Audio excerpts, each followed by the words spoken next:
Today we're 3D printing and assembling the Silver Serpent Barry's Magnum from the video game Resident Evil. And all the files are free, they're made by 3D Workbench, and you'll find a link in the description below if you want to go ahead and make this yourself. And what we're doing today is a mix of resin prints and PLA. This gives us incredible strength and just amazing detail when it comes to the resin prints, although you'll notice a couple of pieces have got some defects because they almost failed. So I was very lucky. It's currently really cold in Scotland right now, and as a result, it's very hard to keep the resin at a good temperature. Thankfully though, just got a new printer which has its own heated bed, so hopefully that means that issue will no longer be a problem in the future. And yeah, this is all part of a new process of working where I'm hoping I'm going to start potentially doing full resin prints of these models, and that way we might be able to make them look absolutely insane. Because essentially we don't have any layer lines to work with, so they can look essentially flawless. So as you can see here, we're going ahead and assembling everything, and to begin with, most of this is pretty simple. I was surprised these PLA screws screwed in incredibly well into the resin, and as a result, they were in there beautifully. And we've also got a lot of PLA printed springs in this as well, as the mechanism for this is just really cool. It usually does require a little bit of oil, and when I've fully assembled these models, they usually completely seize up. But every single one of them has loosened up to the point where they work after time. And if you just keep playing around with them, add some oil, usually ends up working in the long term. And if you decide to make it yourself, be wary. You want to be very careful with the springs here, because later I will put them all in and they'll be fully assembled, and I'll pull it back and then the spring will go flying out. So really you want to make sure that you don't test it really until the actual thing has the side cover on. But as you can see here, we've got a lot of different springs that go into different areas to work with.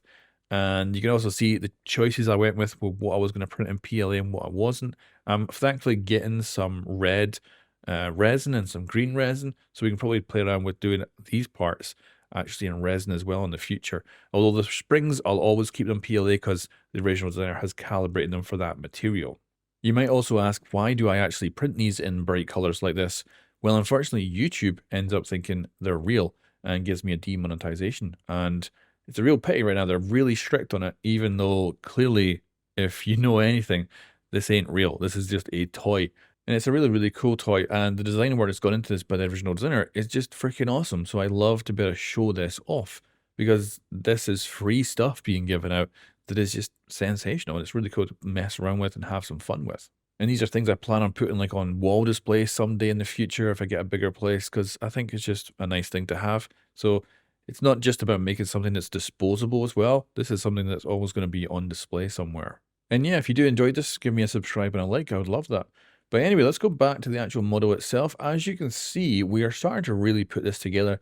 There's great PDF instructions for these models as well to follow along. And I notice with every single model, the original designer is always improving just here and there to make the overall design better and better. And then we're just getting the side panel here done, and this will then lock in all the mechanical parts. So all this goes together really, really well. You'll notice I've not used any glue. This is an entirely glueless build, and you can also completely disassemble it. So as you can see, we're going ahead and putting this on. And then once you get this lined up properly, it goes in beautifully. And again, these screws, I wasn't expecting this to actually work. I thought I might have to print these out in resin to get them to screw in, but the PLA worked really well. And as you can see, mechanism works great.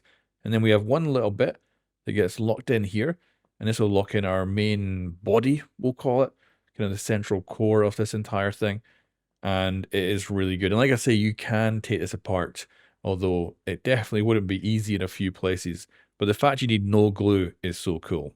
Then we move on to these. We actually have crests here to put in, so make sure they're actually the right way up, and then lock them into place. And then these are going to be put onto either side of that main frame we made.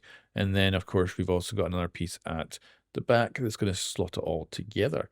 So make sure, of course, this is the right way around, which is not. And then there we go. This goes in. We've got the other side on. And this is some new brown PLA that I bought because I thought, you know what, it's about time I got an actual brown to use because it'll come in handy in these prints. And this one is made by Elegoo. It's not a very good brown filament so far. I'll have to print a few more things with it, but my first impressions are definitely not that great. And then we go ahead, slot this in, and that essentially locks the whole thing together. And yeah, really good. It's not a perfect fit. We did have a little bit of carving off the brown parts that you can see from the back, but we'll just try not to look at those bits. I am wondering about doing potentially transparent for these parts in the future, like a transparent red or something like that, and would look amazing. So I'm definitely going to play around with a lot more resin stuff going forward. So you can imagine those grips in like a transparent red. Oof, that would look good. But I think transparent is quite difficult. Definitely going to jump into it, but I don't think I'll be able to get like crystal clear or anything like that. Now we're assembling all this. This is relatively simple. There's a lot of kind of pressure fits and bits that go into kind of like the right locations, and getting it all entirely done now is becoming almost second nature when putting this together. But as you can see, we have this section which is going to be slotted in, and we're actually getting really close to finishing this now. You'll also notice I don't use any of the correct names for these parts. If I do, it's demonetization immediately. But what's cool about these bits is this is what makes it, to me, a fidget toy. I spend my time totally picking these up, messing around with them, rotating stuff and everything. It just feels really cool.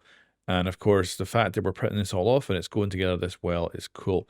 Now, this is sweet. So this has actually got a piece in here where you just slot in an unused piece of filament, and then you're able to put it on the front here.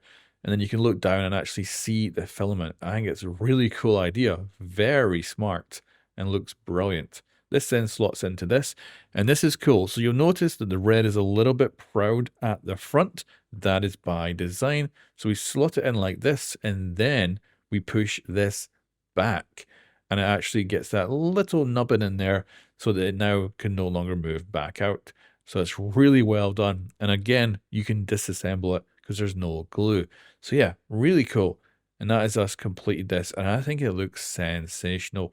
So yeah, this is definitely well worth doing. Looks great, of course, from the Resident Evil video game franchise, and very, very nice.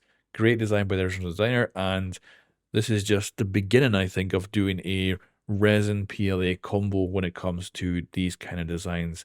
And yeah, I think this looks really, really good. And yeah, thanks for coming by and watching. If you do enjoy this, like and subscribe is awesome, because right now I've only had one of these videos gain any kind of actual traction, and I'm hoping there'll be more in the future that take off. I've got the idea of doing transparent black ice from Rainbow Six Siege next, and I think that should end up looking just amazing. I'm going to wait for the weather here just to heat up a touch more, so it's a bit more easy to work in. And yeah, we're going to be putting the resin into high production, and I think we're going to make some absolutely insane stuff in 2026. Anyway, guys, thanks for watching. I'll catch you next time.